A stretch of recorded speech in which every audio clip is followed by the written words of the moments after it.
In the grim dark of the far future, there is only war. Throughout history, we have seen untold horrors and misery inflicted on humanity by the forces of chaos and their associated ruinous powers, with trillions upon trillions of lives across countless worlds being decimated, enslaved, or corrupted by the evil forces of chaos. Humanity fights a constant pitched battle against the dark tide of corruption that seeks to sweep across the galaxy, especially in the current setting with the opening of the Great Rift. But there are those who would stand against the darkness of the walk, including Rogal Dorn, the Vigilant. Greetings all, I am your guide, the Archivist. Today I will dive into an overview of Rogal Dorn, his rise in power, and his final fate. Before we begin, please make sure to like and subscribe waypoints down below, so that more people can learn from the archives. Who was Rogal Dorn?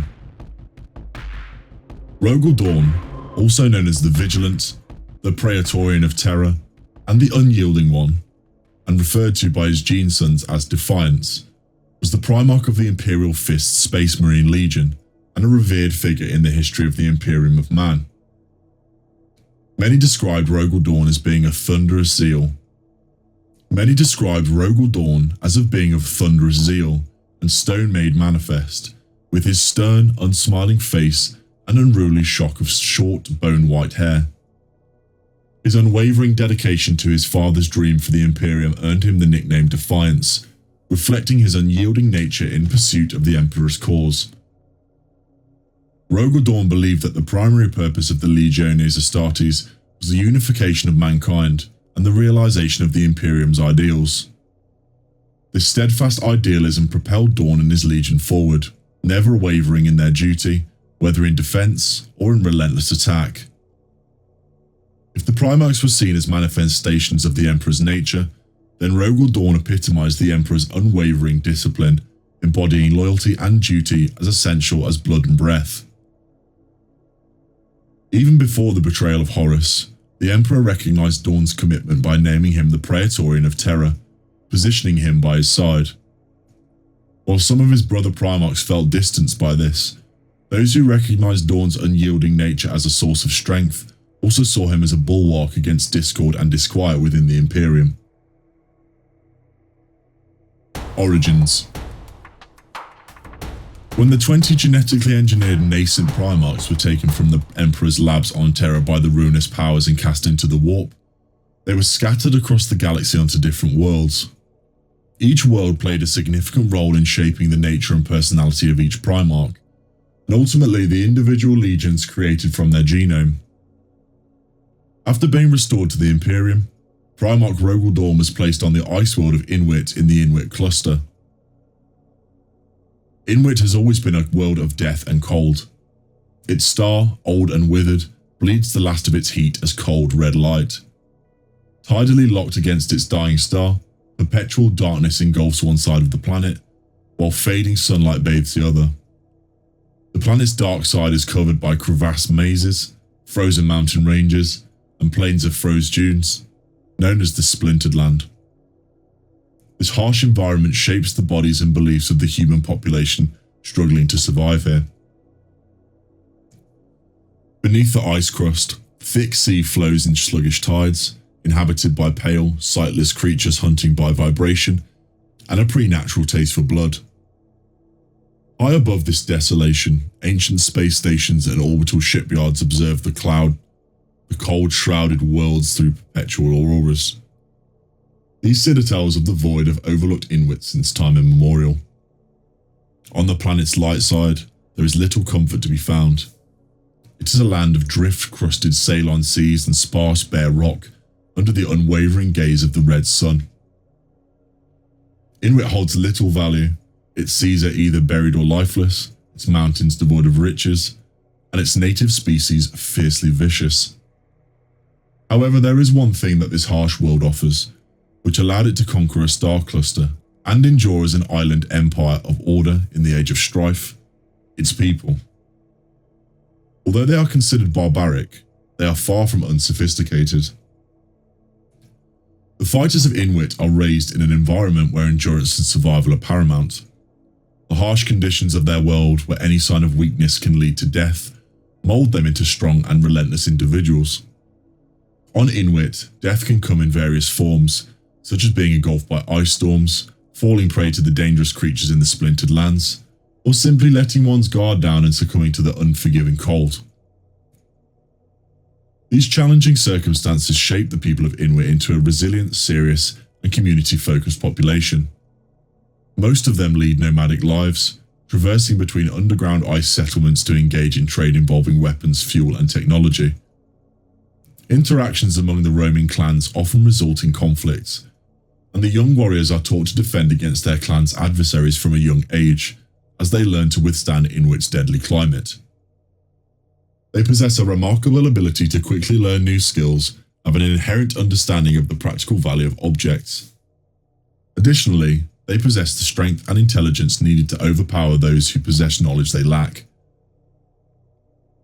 Centuries ago, long before the emergence of the Emperor was even envisioned on Terra, the inhabitants of Inuit began to establish their own dominion amongst the stars.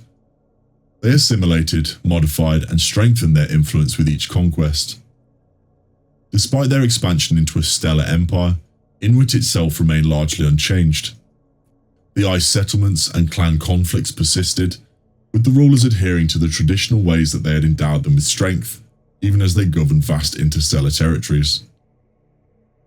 Rogal Dorn, who rose to become the ruler of the Inuit cluster and the head of the House of Dorn, or the Ice Castle, grew up in this burgeoning empire. Much of his early life is shrouded in mystery, but what is certain is that a boy named Rogal, embraced by his adoptive kin amidst Inuit's cold and darkness, eventually ascended to the position of leadership within the Inuit cluster. 40 years after his grandfather's passing, the outlying Imperial starships of the Great Crusade finally reached the Ice Hives of Inuit, in 1835 M30.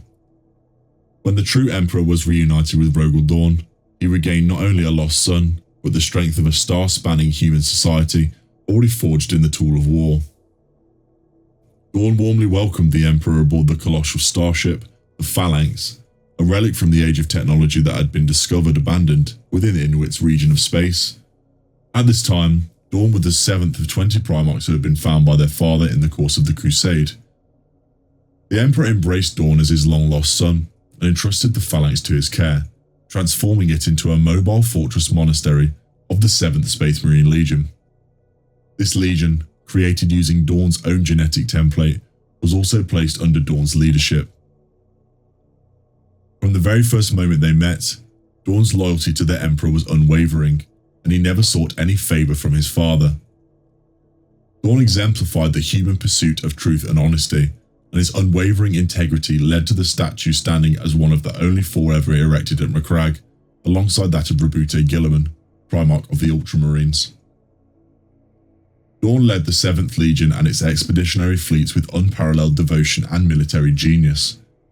He was widely acknowledged to possess one of the finest military minds among the Primarchs, characterized by order and discipline yet punctuated by flashes of zeal and inspiration. During the Great Crusade, Dorn's accomplishments for the Imperium were countless. The War Master Horus esteemed Dorn and the Imperial Fists so highly that he believed if the Imperial Fists, known as Masters of Defense, were to hold a fortress against his lunar walls, famous for their assault prowess, the resulting conflict would spiral into a never-ending stalemate. His appearance. Many describe the Primarch of the 7th Legion as being of thunderous zeal and stone-made manifest. He possessed a stern, unsmiling countenance and a wild shock of bone-white hair. His passion burned like the fire of a son dedicated to his father's dream for the Imperium without reservation or doubt. Dressed in burnished copper and gold armour, Dorn also sported a striking red velvet cloak, adorned with the unfurled eagle wing motif. The motif was prominently featured on various parts of his gear, particularly as a decorative section of his armour that rose above his shoulders. His countenance was stoic, with a naturally unsmiling expression, complemented by his hair. Powers and gear. Malcador depicted his power to him as the master of the material realm, asserting that nothing in the world was beyond his reach. In essence, he's akin to a supernatural polymath who can conquer anything he sets his sights on. He shares similarities with Perturabo, who possesses an immediate instinctual grasp of everything, yet his emotional immaturity hinders his true comprehension and creative application of knowledge. Dorn begins at a lower level but possesses a higher potential. He lacks the special instinctual knowledge beyond that of any other Primarch. However, his unparalleled ability to learn and grow stems from his comparatively minimal ego in comparison to the others. During a series of wargames, Dorn emerged victorious due to his innovative and evolving approach, learning more with each match and intelligently countering Perturabo's predictable, flawless maneuvers. Perturabo struggled to innovate as he already felt he knew everything and found it challenging to accept advice from others, deeming all but the Emperor beneath him. In a manner akin to how Fulgrim's perfection as a sculptor made him inept, as it was the imperfections that bestowed soul upon sculptures. When someone conveyed this to him, he callously murdered the individual out of spite. Rogal Dorn's formidable battle attire was a sight to behold. Clad in Baroque power armour adorned with burnished copper and gold, he also sported a striking red velvet cloak. The unmistakable winged motif of the eagle featured prominently on his war gear, especially on the decorative sections of his armour that rose above his shoulders. Crafted from the same auric adamantium alloy as the Emperor's personal combat armour, this ensemble exuded power and authority. Among his arsenal, the Storm's Teeth stood out as a colossal chainsword of immense weight, rumoured to have been crafted by the weapon masters of Inwit before the Emperor's era. Its razor-sharp teeth could effortlessly tear through metal, stone and flesh. While the Primarch had access to many formidable weapons, it was the unwavering loyalty and power of Storm's Teeth that earned it his favour. The ceremonial bolter known as the Voice of Terror was a gift from the Legio Custodes, symbolising Rogal Dorn's appointment as the Praetorian of Terror. Modelled after the Legio Custodes weaponry, this tactical bolt was meticulously redesigned to be wielded by the Primarch, bearing the honour and strength of its bestowal. A teleport homer, an ancient imperial device, was employed by the Adeptus Astartes, the Inquisition, and the Chaos Space Marines for warp teleportation. This technology allowed Terminator armour users to achieve precise and effective teleportation from an orbiting starship to a specific planetary location through the Immaterium, using a unique signal transmitted from the device. The frag grenade, a common interpersonal weapon utilised by the Imperial Man's military forces, produced a devastating blast of shrapnel capable of dismantling unarmoured troops, compelling enemies to seek cover and relinquishing their tactical advantage. Facing numerous assassination attempts during the Horus Heresy, Rogal Dorn was presented with the Atos Dios, a heavily customised personal Thunderhawk gunship, by Magos Telluria. This unique aircraft, outfitted with a turbo laser and a Titan-grade void shield, served as both transport and protective cover for the Primarch during critical missions relating to the defence of Terra. His deeds. Rogal Dorn possessed a fierce determination balanced by his controlled and an emotional demeanour. Whilst many saw him and his legion as stern and devoid of emotion, there was much more to him than met the eye. Though reserved, Dorn's anger was formidable, and he approached his goals with unwavering determination and calculated precision. Although he seldom displayed emotion, when he did, it was said to be incredibly impactful, capable of affecting the very earth and sky. During the critical resurgence of the Jahelican breed in the Adonis cluster, Dorn's controlled fury was believed to have been crucial in defending the battlements as the arms of soldiers. His reprimand of the reinforcements at Castoris was said to have been resounding from the sky and the sea. Described his brother Primarch as swift and unforgiving as the falling edge of an axe. Dorn was also known for brooding over matters beneath his unyielding facade. Whilst he was an unwavering warrior, he was also an idealist, fighting for reasons as crucial to him as the outcome of his battles. Few witnessed this aspect of Dorn during the Great Crusade, might have glimpsed it in his near-fatal encounter with Comrade Curse of the Night Lord's Legion, and his brief conflict with Ferrus Manus of the Iron Hands Legion. It was only after the devastating events of the Horus Heresy, with so much irreparably lost and the Imperium marred in bloodshed, recognised a potential flaw even in unwavering loyalty. However, at the moment he was united with the Imperial Fists, the shadow of eternal betrayal still loomed in the distant future. During the Great Crusade, the Imperial Fist served as the Emperor's strategic reserve, able to swiftly redeploy to battlefields aboard phalanx. Known for their meticulous planning, they excelled at urban fights and experts in siege warfare. As the Emperor established a new capital on Terra, he appointed the Imperial Fists as his Praetorians and tasked Dorn with reconstructing the Imperial Palace. This move did not go unnoticed with the other Primarchs. Perturabo was furious upon learning that Dorn believed the Imperial Palace could withstand an assault even by the mighty siege masters, the Iron Warriors. He lashed out at his brother Primarch with unfounded accusations, leaving his own legion dumbstruck. Following this incident, the two Primarchs seldom communicated, and their legions did not serve together in subsequent campaigns. The Imperial Fists remained steadfast at the Emperor's side, whilst the Iron Warriors became part of Horus's vanguard. It is often said that similarity fosters understanding, but in the case of Rogal Dorn and Perturabo, Primarch of the Iron Warriors, defies that notion. Despite their striking resemblance, they were divided by an insurmountable gulf. Both possessed a reserved nature, unwavering determination, and exceptional skill in warfare, traits that suggested that they should have been closer than the others.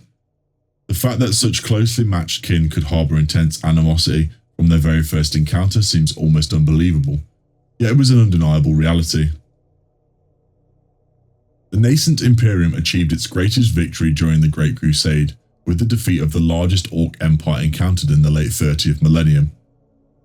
The Ulanor Crusade was a massive imperial assault on the Orc Empire of the Overlord Urlak Uruk, with the final assault by the Space Marine legions taking place on the capital world of the Greenskin Stellar Empire in the central Ulanor system of the galaxy's Ulanor sector. The crusade involved 100,000 Space Marines, 8 million Imperial Army troops, and thousands of Imperial starships and support personnel, marking the high point of the Great Crusade's ability to reunite humanity's scattered colony worlds.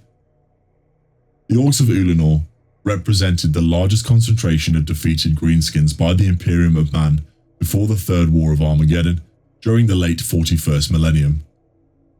Following their defeat, the Emperor of Mankind returned to Terra to initiate his vast project to open up the Eldar Webway for mankind's use and left Horus in command of the vast forces of the Great Crusade. The aftermath of the Ulanor Crusade saw Horus being granted the newly created title of War Master, making him the Commander-in-Chief with authority over all other Primarchs and even Expeditionary Fleet of the Great Crusade. When the Emperor returned to Terra to establish a capital world fit to govern 1 million planets, Dorn accompanied him as commanded to set up a guard around the Imperial homeworld. The Imperial Fists Legion was chosen as the Emperor's Praetorians, and Dorn, known for his skill in fortress construction, was assigned to design the defences of the Imperial Palace. These fortifications would withstand the test of time during the tumultuous years of the Horus Heresy. Fulgrim once inquired whether Rogal Dorn believed the Imperial Palace could withstand an assault by the Iron Warriors Legion. Dorn's candid affirmations so enraged the Iron Warriors Primarch Perturabo that they would later engage in a destructive battle during the Heresy. Subsequently, Dorn and the entire Imperial Fist Legion were called back to Terra by the Emperor to fortify the defences near the end of the Great Crusade. As the Horus Heresy loomed, this responsibility would evolve into preparing the defences of Terra and the Imperial Palace. For the impending invasion of Horus and his traitor legions. The Heresy. Before the Imperial Fists could make their full arrival at Terra, they were overtaken by Horus Heresy events. Stranded for a significant amount of time due to severe warp storms, the Imperial Fists fleet eventually came across the badly damaged Loyalist Death Guard frigate Eisenstein, where they learned of Horus's betrayal. Initially skeptical, Rogal Dorn was eventually convinced by members of Eisenstein's survivors of the Isfahan massacre that his brothers, including Horus, were staging a rebellion against the Emperor's rule. Dorn then dispatched the bulk of his legion to the Isfahan system on a war footing and returned to Terra with his veteran Space Marine companies to report the events personally to the Emperor of Mankind. The Alpha Legion, amidst the state of civil war in the Imperium, had the means and opportunities to transfer resources and personnel between sectors. The defence of the strategically vital Sol system had been entrusted to the Imperial Fists and their Primarch Rogal Dorn, the newly appointed Praetorian of Terra. Under the relentless efforts of the Imperial Fists, the Sol system had been turned into a fortress, organised into perfectly coordinated defence zones to repel Horus's eventual assault. The Alpha Legion aimed to infiltrate the most secure location in the entire galaxy, the Imperial Palace itself, to humiliate the Imperial Fists. They activated dormant assets hidden on Terra and succeeded in infiltrating several agents within the Imperial Palace, particularly targeting the Investiary, where statues of the Primarchs were erected. The statues of the Primarchs who had turned against the Emperor were covered up, and the Alpha Legion's target was to destroy them. Infiltrated legionaries managed to penetrate the Investiary and destroy all the statues except those of Alfarius and Rogal Dorn.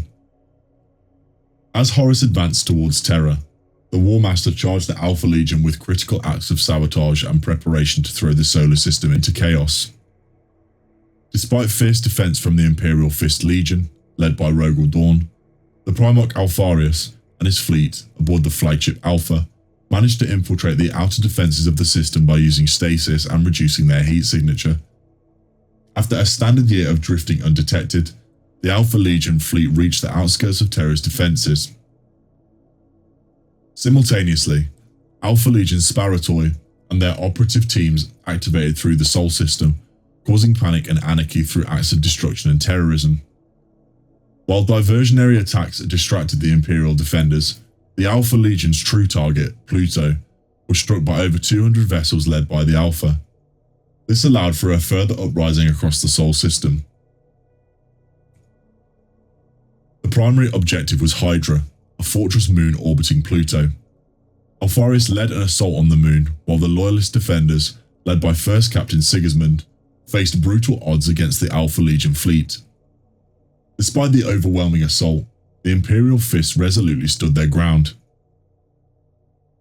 During the conflict with the Alpha Legion, the primary target of the Imperial Fist was Hydra, a strategically important fortress moon orbiting Pluto. Alfarius led the Alpha Legion warriors in the attack, catching the Loyalist defenders by surprise. With only 30 ships under the command of First Captain Sigismund, the Loyalists faced a daunting task against the overwhelming Alpha Legion fleet, especially with the unexpected attack by fire ships hidden among the enemy ranks. The captured fortress moon of Kerberos unleashed devastating firepower on the nearby moons of Charon, Nyx and Styx, but the Imperial Fists held their ground despite the odds. In a dramatic turn of events, Rogal Dorn confronted Alfarius during the Battle of Pluto. Meanwhile, Archimus, master of the Huskarls, uncovered the Alpha Legion's true intentions to sabotage the Imperial Astropathic Monitor network, centered on Hydra. During the ensuing conflict, Archimus led a daring assault on the Alpha Legion's force, resulting in the death of the Huskarls and Archimus being mortally wounded. As the battle seemed to tip in the favour of the traitor forces, the Imperial Fists received a miraculous boost when their mobile star fortress Phalanx, led by Rogal Dorn, arrived with a massive fleet in tow.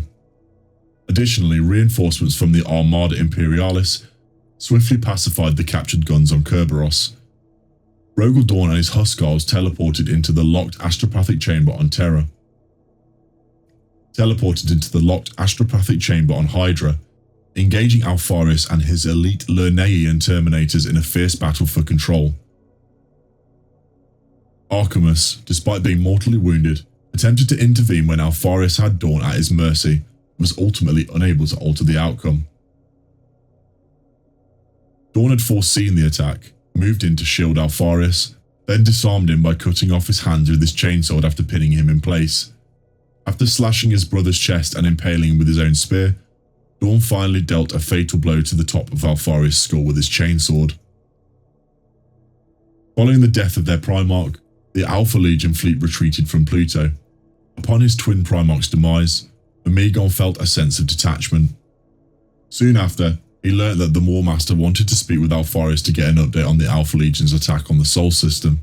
As he had done in the past, Omegon immediately adopted his brother's name and permanently became the sole Primarch of the 20th Legion. After being charged with further strengthening the defences of the Imperial Palace against the impending assault of the traitor Marines, Dorn took on the task himself.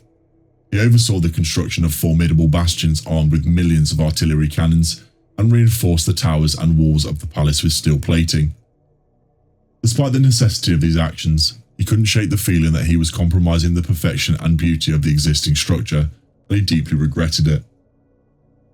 Additionally, elements of his legion were tasked with securing vital weapons, thousands of suits of the new Mark IV power armor, and munitions from the Loyalist Mechanicum on Mars, even as the planet fell to the chaos-tainted Dark Mechanicum allied with Horus. This crucial mission resulted in heavy casualties for the Imperial Fist Space Marine Force under Captain Camber Diaz, but the acquired resources would later play a vital role in the defense of the Imperial Palace during the Siege of Terra. During the siege itself, Dorn's forces, along with the Blood Angels Legion, manned the defences of the Imperial Palace. When Horus dropped the shielding of his flagship, Dorn and his most trusted veterans, equipped with the few remaining suits of Terminator armour, teleported directly into battle alongside the Emperor, the Legio Custodes, and Sanguinius against Horus's forces on the chaos-twisted vessel. In a tragic turn of events, Dorn and his chosen Astartes found themselves landing farthest from Horus due to the chaos-infused teleportation. This resulted in the unfortunate division of the Imperial forces. The Imperial forces had to engage in a grueling battle as they fought their way across the enormous lengths of the battleship in order to reach the bridge. Regrettably, this delayed their arrival, causing them to miss the crucial battle with Horus himself. Dorn was the one who discovered the bodies of the Emperor, Sanguinius, and Horus on the vessel's bridge after their monumental clash. He was entrusted with the final commands of the fatally injured Emperor on how to rebuild the Imperium. Additionally, Dorn personally carried his father's shattered body to the resting place in the Golden Throne of the Imperial Palace, where the Emperor would remain in a state between life and death for the next 10 millennia. His final fate. Upon the interment of the Emperor on the Golden Throne, Dorn was overwhelmed with grief. He personally held himself responsible for the Emperor's near demise and embarked on a penitent crusade across the Imperium with his legion. His return to Terra was prompted by Roboute Guilliman's announcement of the adoption of the Codex Astartes, which reorganized the large Space Marine legions into much smaller, 1,000-warrior Space Marine chapters. Initially, Dorn was furious, feeling unjustly blamed by the Imperium for the downfall of the Brother Primarchs. However, he eventually realized the potential harm that another internal conflict could bring to the fragile peace of the Imperium, leading to him reluctantly agreeing to the second founding. This was a dark period for Rogal Dorn, as he grappled with feelings of failure towards the Emperor and the faltering of his legion without the guidance of the Master of Mankind. Shaken to the core, Dorn was disturbed by the Imperium's lack of trust in him and his legion, realizing that following the loss of the Emperor and the disappointment of the Great Crusade, the unity of the Imperial Fist's legion was also under threat. Without a clear focus in battle, the Imperial Fists were uncertain about their future, leaving Dorn despondent for not foreseeing the changing tides of the Imperium while pursuing the traitors. Initially opposing the mandates of the Codex, Dorn, Leman Russ of the Space Wolves, and Vulcan of the Salamanders brought the Imperium to the brink of civil war. The tensions escalated to the point where the Imperial Fifth strike cruiser, the Terrible Angel, was targeted by the newborn Navis Imperialis for their alleged heresies against the Imperium's new order. During this time, the Iron Warriors presented Dorn with an unignorable challenge by constructing an immense fortress, daring the Imperial Fist to attack it. The demon Primarch Perturabo of the Iron Warriors constructed imposing fortifications to taunt the Imperial Fists, leading to a prolonged siege. Despite claims by the Twisted Chaos Space Marines of the Iron Warriors stating that the Imperial Fists suffered a devastating defeat, historical records tell a different story. Even when unprepared and at a disadvantage, the Imperial Fists valiantly defended themselves, with Rogal Dorn's unwavering leadership standing out amidst the chaos. Ultimately, it became apparent that the Iron Warriors lacked the commitment to finish off the Imperial Fists, leading to a pause in the fighting. During this respite, Roboute Guilliman and his Ultramarines intervened, rescuing the Imperial Fists and allowing the Iron Warriors to retreat. Guilliman's decision to prioritize the preservation of Rogal Dorn's life over the annihilation of the Iron Warriors led to the Ultramarines breaking up the conflict and driving off the assailants. Following this, the Imperial Fists withdrew to regroup, allowing their successor chapters to take their place in battle for the next 20 years. Under the guidance of Dorn, the Imperial Fist reorganized, embracing the doctrines of the Codex Astartes. When they returned to the forefront of the Imperium's battlefields, their adherence to the Codex was surpassed only by the Ultramarines themselves. Dorn lived longer than most of the Primarchs, and as each of his brothers died or vanished, he experienced increasingly profound grief. In the 31st millennium, he witnessed many Primarchs being revered as demigods by the people of the Imperium. He voiced his opposition to this, insisting that only the Emperor deserved such devotion, as each of his sons had failed him in some way. It is widely believed that Dorn met his end in the battle against the forces of Chaos in 1781 M31, as he valiantly resisted a large Chaos fleet during the First Black Crusade. This marked the beginning of the devastating incursions into Imperial space by traitor legions from their hellish sanctuary worlds within the Eye of Terror. Commanded by the returned Abaddon the Despoiler, the Chaos fleets outnumbered the Imperial forces by a vast margin. After the supposed death of the 7th Primarch, the skeletal left fist of Dorn is housed in a shrine aboard the Mobile Fortress Monastery, with the bones intricately engraved or scrimshawed with the heraldry of the chapter's previous masters. Only the Imperial Fist chapter master has the authority to engrave his name upon the bones, which bear inscriptions such as Bronwyn Ebermort, Maximus Thane, and Kalman Floddensbog. This hand of Dorn is considered the Imperial Fist's holiest icon, symbolizing the sacrifice and commitment expected of every Astartes. Throughout the Imperial Fist's history, from the Orc onslaughts of the 32nd millennium to the 13th Black Crusade, they have drawn inspiration from their Primarch's remains and pledged to overcome their adversaries or perish in the process. Whether the Fist truly belongs to Rogal Dorn, or if his remains lie elsewhere, remains a mystery. Despite the apparent death of Rogal Dorn in the First Black Crusade, his true fate remains unclear. During the War of the Beast in the mid-32nd millennium, the resurrected Primarch Vulcan mentioned speaking well of the Imperial Fist's master to Rogal Dorn, suggesting the possibility that his brother Primarch may still be alive. And so I have now covered the content for this video, but if there is anything that has been missed, please share them in the comments down below. If you enjoyed this content, please remember to like the like and subscribe waypoints down below. In the grim dark of the far future, there is only war.